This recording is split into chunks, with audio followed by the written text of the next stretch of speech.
the young kids tend to think, oh, who do I look to? I don't have it. And here we are here. We are Mhm. here to tell you what it's like.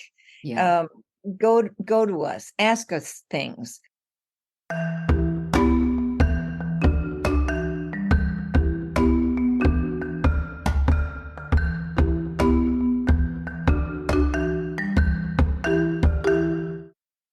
Hello and welcome to Self Talk. I'm your host, Rachel Astarte. Today, I am so excited to have as my guest Maryjane Fahey. She is on her fifth reinvention, but who's counting, as founder of Glorious Broads, the epicenter of confident, unconventional broads over 50. She cut her teeth in print, art directing, and rebranding magazines. And then she rode the internet tsunami, writing for Bustle, TZR, Huffington Post, AARP, and she published a book called Dumped. Glorious Broads is now her focus and her love child, developing a sexy GBTV series. What she says about it is, I want to inspire women to say, I want to be that broad, and see fear-mongering about age become a thing of the past, and in my lifetime, let roaring into age prevail. I love that. Amen. A woman, however you want to say it. Thank you, Maryjane, so much for being on Self Talk. Oh, you're welcome. Happy to be here. Yeah, beautiful. So you have a storied past that brought you to where you are. Could you let the listeners know a little bit of how you got to Glorious Broads? What was going on in your, not just your professional life, but what were you seeing that made you want to create Glorious Broads? Sure. I will try to summarize this quickly and funnily. I was brought up in a matriarchal household. Nice. Uh, Five women and a granny, a dad and a brother who were kind of ignored, and the women ruled. And what I saw as a young girl is, though my mother had the power, um, as she aged, she lost that power. She gave it to the kids. She wanted us to have careers, but she became lost later in life. And my grandmother was fabulous, but she too was a traditional grandmother. So I have always been attracted to unconventional, fierce women. Mm.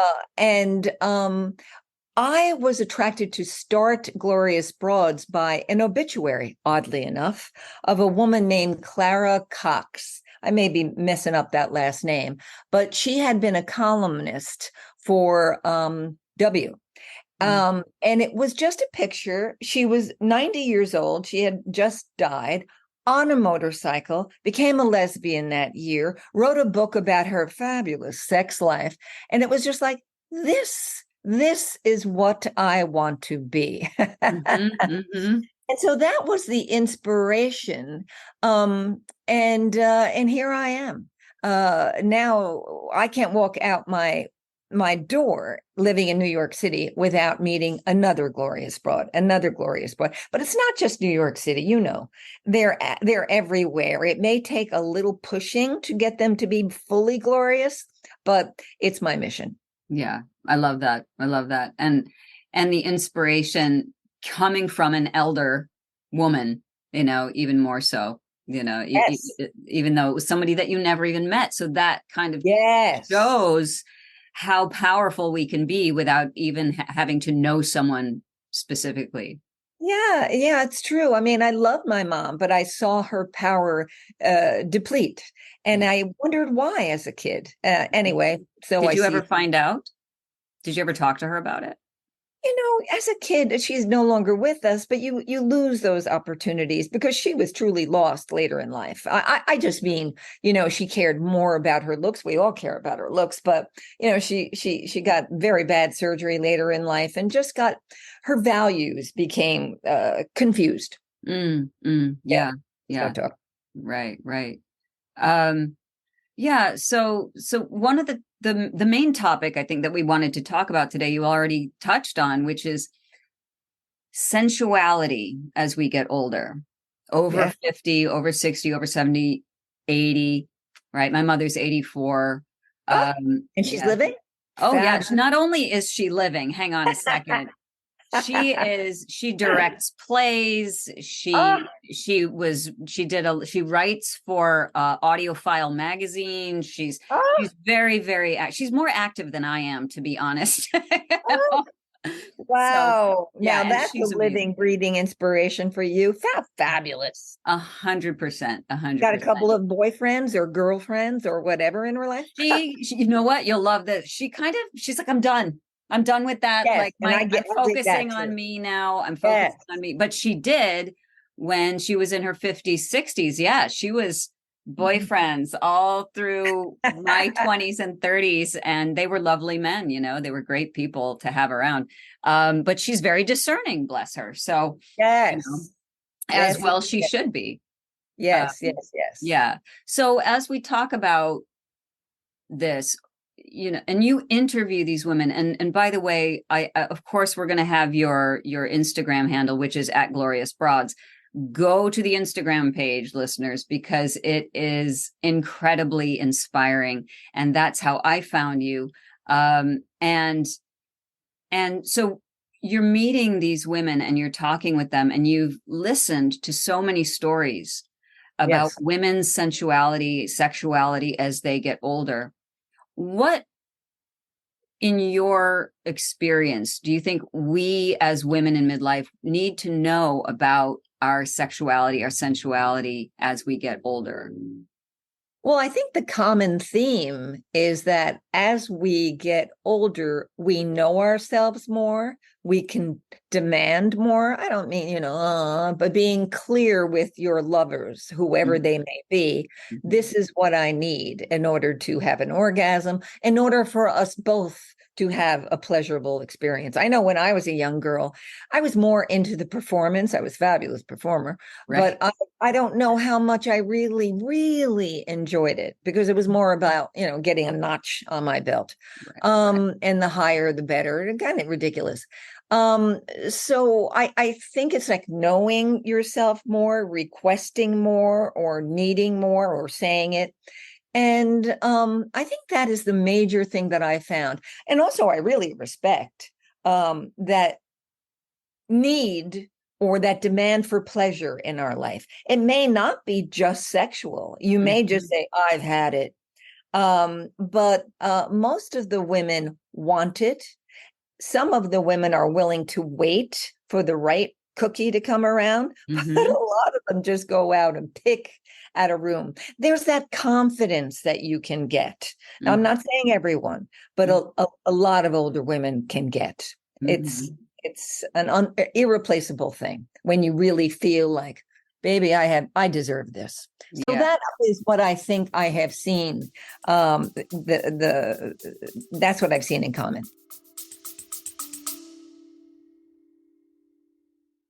Hi, it's Rachel here. If you'd like to dive deeper into your own self-development, but you're looking for an alternative to traditional talk therapy, I think you'll love the Foundation of Self Immersion program. For a full year, you'll get dynamic coursework you can complete on your own time, plus weekly coaching calls and monthly one-on-one sessions with me for personal support. Visit foundationofself.com and click on the events page for more information. That's foundationofself.com. Now, back to the episode. Yeah, and well, there's a lot to piece apart there. That being able to know what you want is really important. I mean, at any age, but yeah, there's a point when we reach, I would say 50-ish, where Yes. we're just, 40s, you're stepping into, okay, I'm in midlife now. Let's see what happens, right? And Yes. but by the time you're 50, you're like, okay, like game's over. This is Yes. what's important to me, and this is my limited time on earth, and I'm going to enjoy the hell out of it, Yes. Um, Yes. so yeah, so there's that aspect. But you touched on something that I was just talking with my girlfriend about before we got on this call, that there's a sense of sometimes I can't be bothered. I just don't even want to Yes. deal with this anymore. Yes. And you have your vibrator for that. Right, right, exactly. Or it might even be, I'm not sure sexuality is in my realm anymore. But what Yes. you had said, it isn't always just about sex. No. So what else is there? And we'll get back to the sex part because that's important. But what else is there when we say sensuality? If you're not interested in masturbation, you're not self-pleasuring, you're not interested in having a partner, you're not interested in the sex part of your life, that doesn't necessarily mean your life is over, right? Oh So my God, no, yeah. absolutely. I think of my neighbor. She's not a friend of mine, but I think of Fran Lebowitz, who lives down the block. I've only seen her in, passing by, but she is so funny. And I read a very funny interview about her life. Her life is doing whatever the fuck she wants to do. Her life is getting the best cup of espresso, nursing that cup, writing in a journal for 3 hours. I guess she doesn't need to make a living anymore. Just pursuing the best lectures that she wants to, only seeing friends she really knows. What you had said before of recognizing that there's a limit to our life, that's a big thing at 50 or 60, whenever it hits. And just say, oh, I'm going to get every ounce of pleasure I can get out of this. Yeah. One of my besties is an 84-year-old. She's been off sex since she's been 40, but she is such an inspiration to me how she lives her life. She loves music. She goes to the concert all the time. She is always with people, usually women. She is heterosexual if she gave a shit. She is such an inspiration to me for being involved in life. And that is a pleasure and a necessity that works for me. Yeah, beautiful. Or it can be not to keep talking about myself, but to recognize, that there is just a certain amount of time. You have been an art director or whatever you have been for a certain amount of time, and just, you know what, I think I can write, and you start writing instead of just thinking maybe I should. It's just like jumping on that. And while that's difficult, it's also an intense pleasure and, in a way, a sensuality. Yeah, absolutely. I mean, think of all the senses that are involved when you're writing. Absolutely. Especially if you're writing by hand, which I prefer to do myself, because there's that tactile, that thing. Well, I'm a longtime journal writer, keeper, Oh, yes, and yes, yes. so there's something about the pen in my hand and that thing and the feel of the movement of the words. And yeah, that's just, I'm old school, but. Yeah. Yeah. Well, I write in my journal longhand too. That's funny. But here's a great example too, is I do have a partner at this time, and he wanted to surprise me by popping by. He lives in the East Village. I'm in the West Village. It will always be like that. And so it shall be. and he popped by last night, and I love seeing him. He wanted to show off something that he had done with himself. And, I was just like, gee, I really wanted to have this night to myself. The pleasure of having a night to myself, the pleasure of not needing to be out all of the time. That's the way I ran my 20s and 30s. It was funny. I decided to be welcoming to him, but it was really like, oh, really? So it's really knowing what you want at this point, and that is a pleasurable and sensual thing in your life. Yeah, yeah. And unashamedly, that's the big No, thing, right? So it's like this, there's no guilt attached to it. And we no, get much better at expressing ourselves in a loving way. We don't have to be a bitch about like, I wanted to be alone tonight, right? That's not necessary. no, You not can at this say, point. It would have been when I was younger, but now it's just right. like, all right, he really wants to show me. He just had his teeth done. He wants to show me off his new. So okay, but we have a night. Yeah, there you go. But yeah, so I think just for the listeners who are, and I've moved through this period myself of, wow, postmenopausal, and like, I stopped menstruating at 49. So I was a little earlier than a lot of people. And Yes, so, and I didn't lose my interest, but some things happened in my life and other things happened and I got distracted. But then when I looked back at sexuality, I was like, that is not on the top of my list at the moment. And yes. so And so, yes, what you said, 100%, filling in, like, where else am I getting my sensuality? Where else, whether that is walking around barefoot outside, or taking a bath or Yes. doing whatever it is, the writing. Um, Yeah. Beautiful. Being in your body is so important. Yes, being in your body and really listening to it. I'd like to talk about menopause for a moment. Yeah, I got please. it at 50, guess around 55. And they took some fibroids and they decided to take all of it out. No discussion beforehand. Wow. So suddenly I'm in deep menopause and vagina dryness set in. And I decided to break up with the man I was with. And I so enjoyed having 4 years off, maybe 3, from sex. It was just like time for myself. That's when I decided to start writing more. It was a time just for me. Then, though, the not having any sex in my life is like, I'm missing. It's time to jump out of this desert. Yeah. And I was able to get on low estrogen hormones. And man, that did bring me back to life. Yeah. But I really want to say that, respect those years if you need to go off it. And when you come back to it, you are more sexy than ever. You feel it, whoever you're interested in. I also opened up my life at that time, was very opening up to a woman in my life. That is how I came back. I was just much more open after menopause was over. Yeah. There's a lot to be said about that too. And I found that myself is like, oh, wow, like more doors open up. Yes. Not just within you, but like in terms of potential and possibility. And Yes. again, that ticking clock thing actually becomes not so scary after a while. It becomes an adventure. And Yes. at least it did for me. So, Absolutely. yeah. Yeah. So let's talk about society for a second. Let's talk about society's view of elder sensuality, elder sexuality, and especially with regard to women, and how it affects us um, collectively. Yes. Yeah. Well, I have, here's my take. I have very little patience with this whole invisible chat.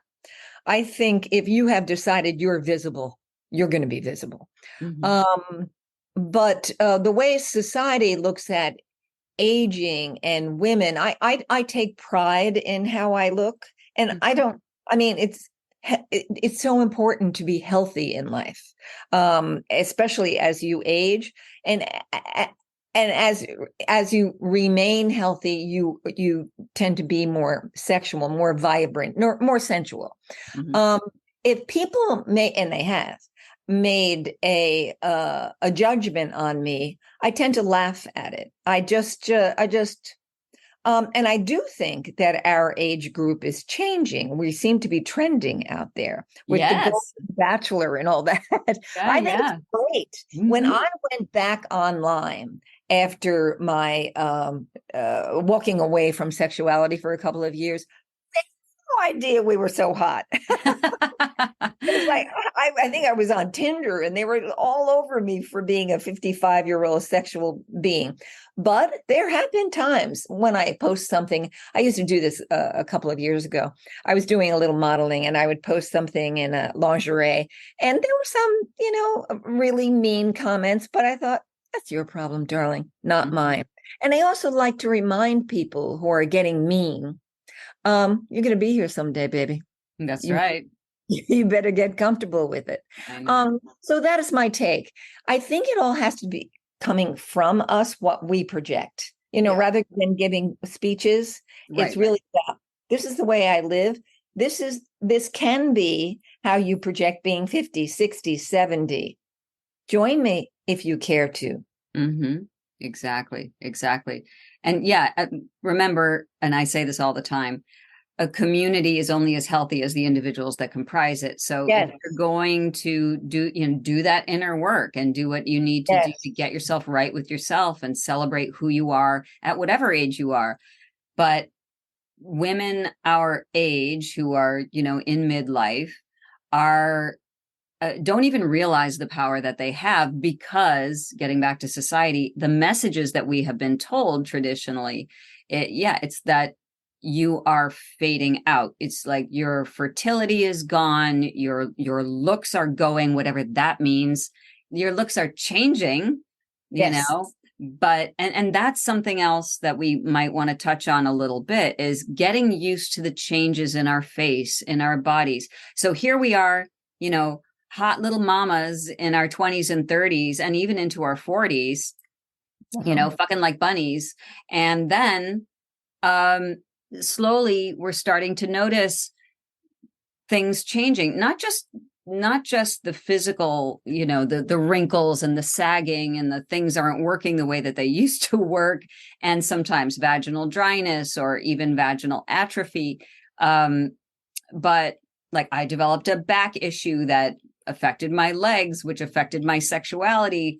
And so understanding that we are shifting and changing, do you have any thoughts or advice about how to embrace the shifts that we go through? Yes, I do. I used to be a workout bunny. I was at the gym all of the time, and I still go to the gym, or that would be foolish. But there is someone I follow, and I'm not pushing her, but she's kind of amazing. Her name is Yamana, and she taught me more about working out slowly as you age, breathing slowly, stretching more as we age. I heard Jane Fonda the other day talking about she's 85 now. And she is so happy that she did remain strong in her younger life, because she's able to cope a little better with getting older. It's going to be a bitch. We know that, in terms of our bodies changing. I mean, in terms of the physical changes. So I think that we can't push ourselves as much as we did, and change it as our bodies changed. Right. I hear some young women, middle-aged women, talk about, oh, it's menopause and your stomach is going to explode and you're going to be. But in fact, there's a lot of things you can do, and it can be riding on your bike rather than pushing a spin class. You ride on your bike more. Yeah. So it's just embracing working out slower, working out consistently, whether it's yoga, whether it's Pilates. I do Pilates. It helps your core. I can't say enough how important that is. I too have a back issue. The Pilates helps. It's just, I think it's also recognizing, not running away from it, recognizing it, and how can we fix it as we age. Yeah. And the gentleness, right? Yes. Not even just gentleness with your body, but gentleness with the way we talk to ourselves. Absolutely. About our bodies. Yes. And that's why, I mentioned Yamana because she taught me about breathing. She taught me about stretch. I work with her balls, and I feel longer as I get older. I mean, rather than this, there's too much acceptance of, well, I'm old, I'm going to get shorter. Right. No, that doesn't have to be. Yeah. And each decade, I used to hold on to, maybe it was a 2 years ago that I let go of a picture on my refrigerator of me rocking it at 30 in a bikini. Let go of that picture. And I'm going to be the best I can at this decade. And that's a different mindset. Yeah, absolutely. And that says a lot right there, is because this happened for me as well. As I got into, I guess I was about 52, and I was looking back at what I was doing 20 years earlier, and I was rocking it in my 30s. And I thought, there is a part of me that's still that vibrant person. Yes. But now there's wisdom attached to it. And so that even is, so the idea of looking back at our past and saying, oh, I long for those happy, happy days, right? But think of what you're bringing now. You're still that woman. Yes. With so much more. Yes. Right. Yes. To settle into, because if I had the chance to go back and be 32 again, I don't actually think I would, because I was not as smart as I am now, you know? Yes. And every woman that I talk to on the street says that. I would never be that young woman again. I want to be here, and some of them are funny. So I like to look like that, but I want this brain. When I see Paulina, the gorgeous, Paulina Portico, yes, and she talks, and she has this body of a 20-year-old. Good for her, but she does not represent me. And good for her. I understand there's all kinds of different 50s, but it's important that we not put that pressure on ourselves. Yes. Christ, that's another kind of creature. Right. And it's funny that you mention her, because that was actually what started me focusing on working with women in midlife, because there was a couple of articles that came out where she's still rocking a bikini at 56. And I said, is that the bar? Yes. Is that really the bar? Because if so, how sad is that? We have so much more to offer the world than whether or not we still look good in a bikini. Absolutely. Yes. And back to sensualness. Yeah. I'm going to spill the beans, but he'll never watch it. My partner right now is having some difficulty with his apparatus. And so we're very sensual, very sexual, but this is new. So it's made our sex a little softer and a little different, but that's just, welcome to your 70s. Yeah. It doesn't have to be, but just being aware of that and kinder to yourself and to them. Yeah, absolutely. Because, and I used to teach sexuality a long time ago. And that was one of the things that I would tell to young partners too. It's not about this. It's not about, I'm sorry for those who are listening. I'm making the rude gesture of intercourse. It's not about insert tab A and slot B. That's not always what this is about. And there's so much more to intimacy than that. So, and that was part of what we talked about, was that as you get older, you will understand that. Better start practicing it now, different kinds of intimacy and sensuality, than waiting until things are not working the way you're used to. So I love that. And women have this as well, with the vaginal dryness and the embarrassment and this and that. I said, just keep some coconut oil by the bed and call it a day. You know what I mean? Absolutely. Slap it on. And fortunately, this person is pretty cool about it, because sometimes it works. And now we say, it's sleeping. Nice.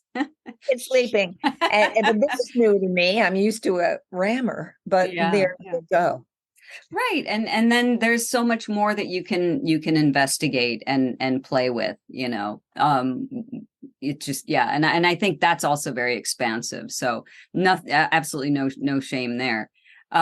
So again, just with the society part, and it is so hard to shake the patterning that we are embedded with from the moment that we're born, as women.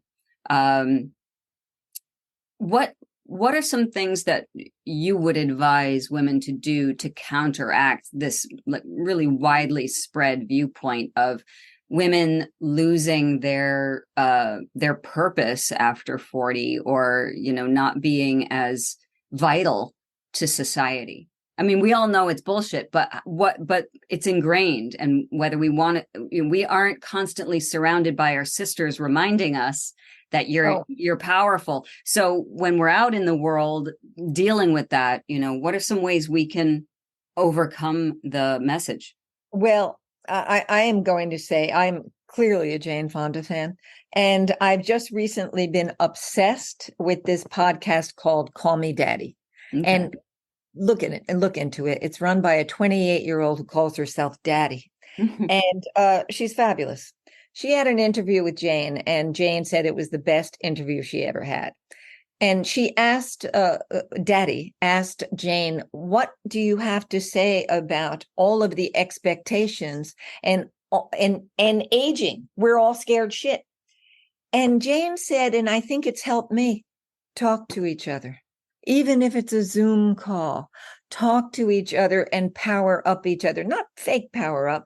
get it out. Yeah. And when you see that there are all of you going through this, and when you see the commonality of the problem, I think it will help you go out into the world with a different mindset.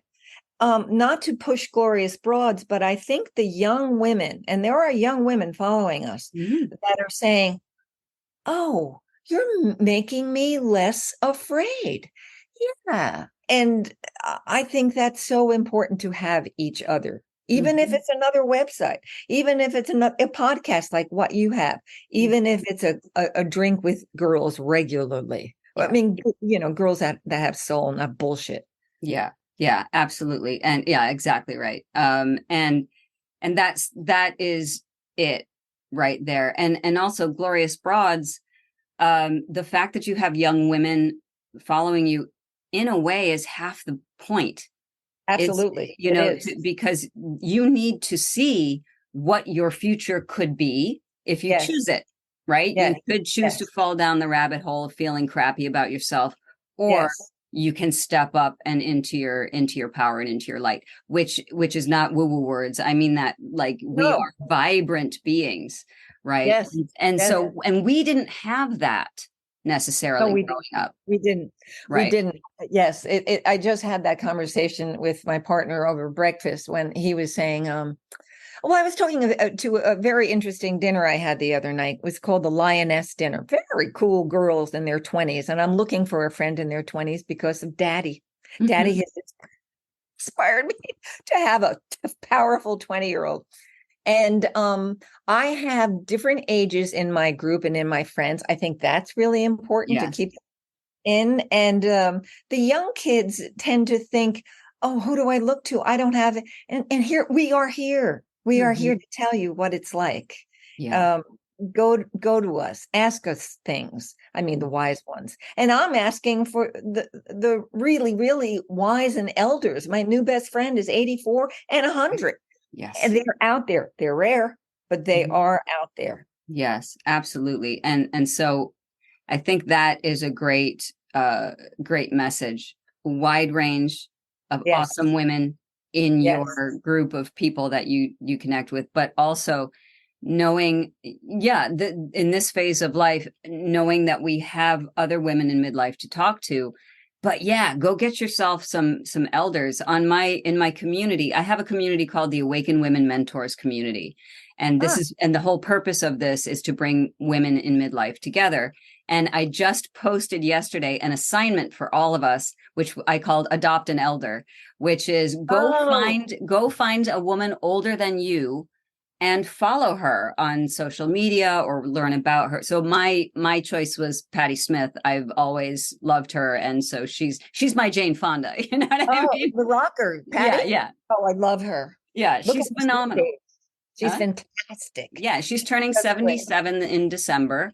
And I've been following her for years, but she is the one that I'm learning from. So just getting into the practice of listening to our elders as well, even when we start to feel old, right? To know we haven't even stepped into elderhood yet. Let's learn from our wise older women as well.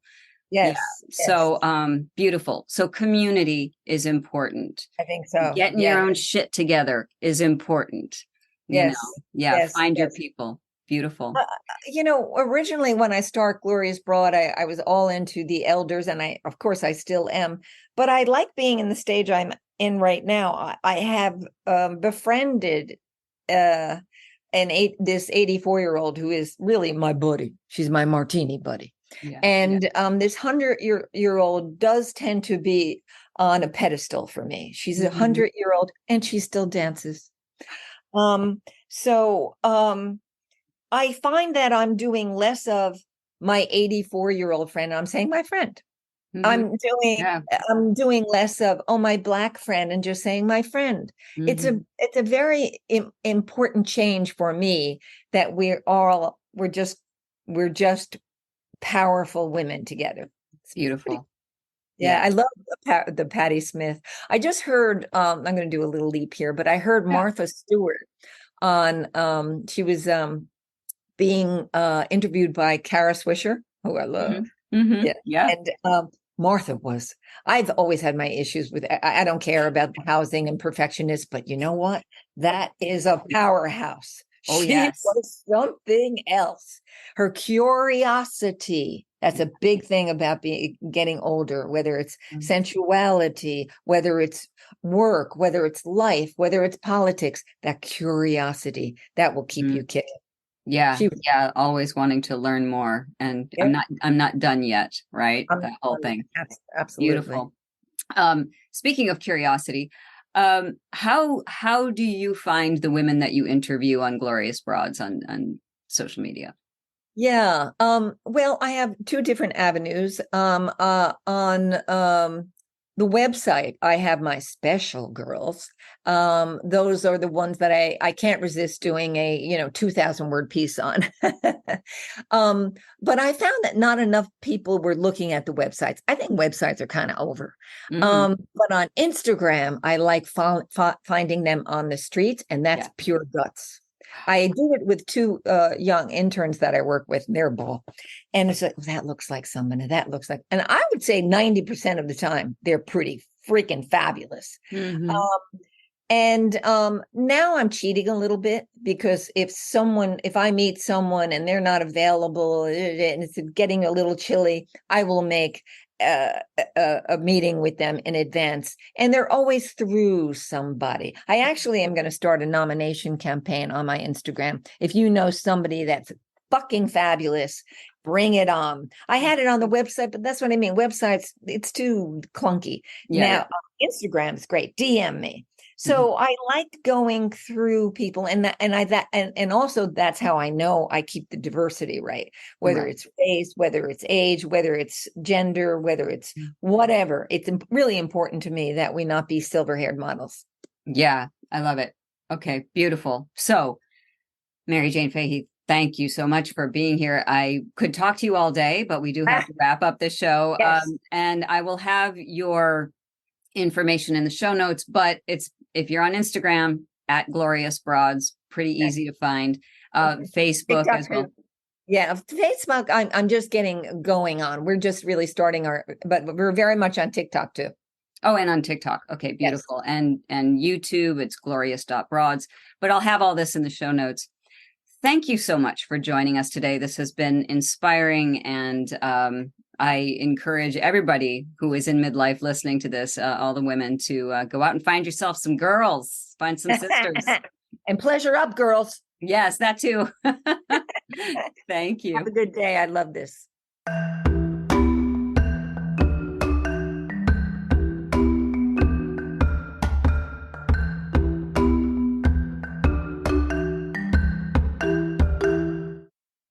Hi, this is Rachel Astarte from the Self-Talk Podcast. I'd love for you to send me your emails with questions or stories about yourself. What are you looking for? What are your questions? What are you grappling with in your own personal life that has to do with your identity, with yourself, with your very existence? These are the things that we're going to talk about during the podcast. And go ahead. It's all right. Get deep. I can handle it. So send them to Rachel@selftalkpodcast.com.